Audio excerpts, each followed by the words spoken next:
Bonjour et bienvenue à tous dans ce sixième podcast, donc concerné cette fois-ci à la cinquième et dernière étape du design thinking, qui est en fait l'étape de déploiement ou plus communément comment on teste son design. Donc on a vu dans les précédents podcasts les quatre précédentes étapes, hein. Comment est-ce qu'on partait à la découverte, comment est-ce qu'on définissait la bonne problématique qu'on cherchait à résoudre et à traiter pour l'utilisateur final, comment derrière on rentrait dans une phase encore de divergence avec de la co-création et comment on faisait de l'idéation pour essayer de trouver des solutions possibles par rapport à la problématique identifiée. La quatrième étape était justement de prototyper le ou les solutions identifiées par rapport à cette problématique, et la dernière étape est de tester un petit peu son design, et en fait on va partager le prototype afin de en fait récupérer les ressentis, les réactions, les feedbacks de la part des utilisateurs finaux, des personnes concernées.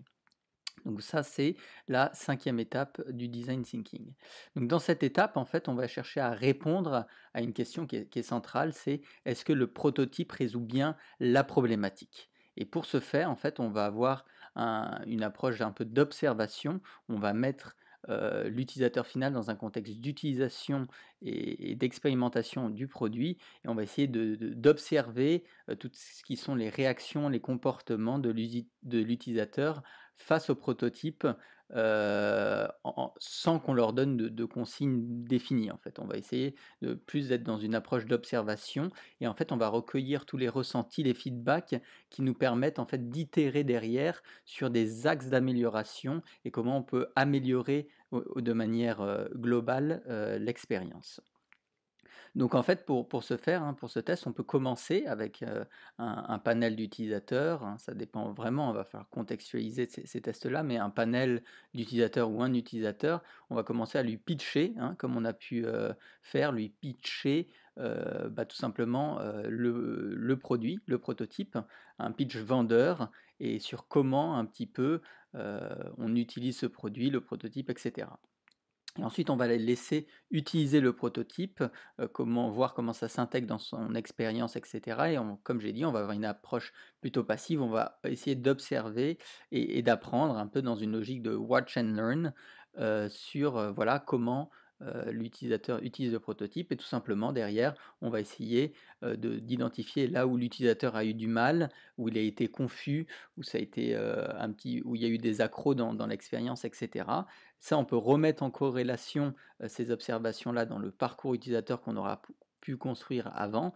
Et derrière, en fait, tout simplement, ça va nous amener une liste de suggestions, d'améliorations possibles de ce prototype, toujours dans une démarche d'amélioration continue, etc., etc.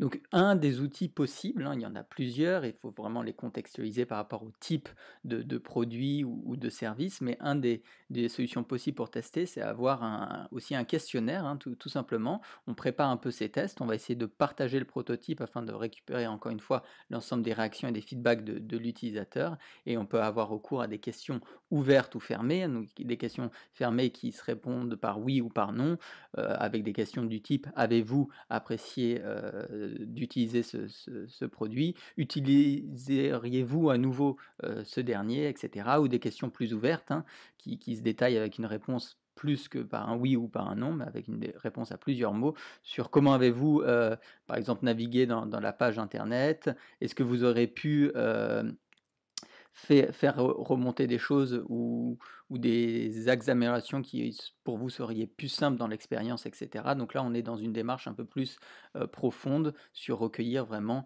le ressenti de l'utilisateur. Donc voilà, ça c'est un des exemples possibles par rapport à la phase de test. Et donc voilà, ça c'était la dernière phase du design thinking sur comment tester son produit, toujours dans une démarche d'amélioration continue, et ensuite rentrer dans une phase plus de déploiement de la solution, etc., etc. Donc voici pour ce dernier podcast, cet avant-dernier podcast concernant le design thinking, puisqu'on va avoir un dernier podcast qui va permettre de résumer un petit peu cette démarche et pourquoi elle existe et pourquoi elle est utilisée. Je vous remercie à tous.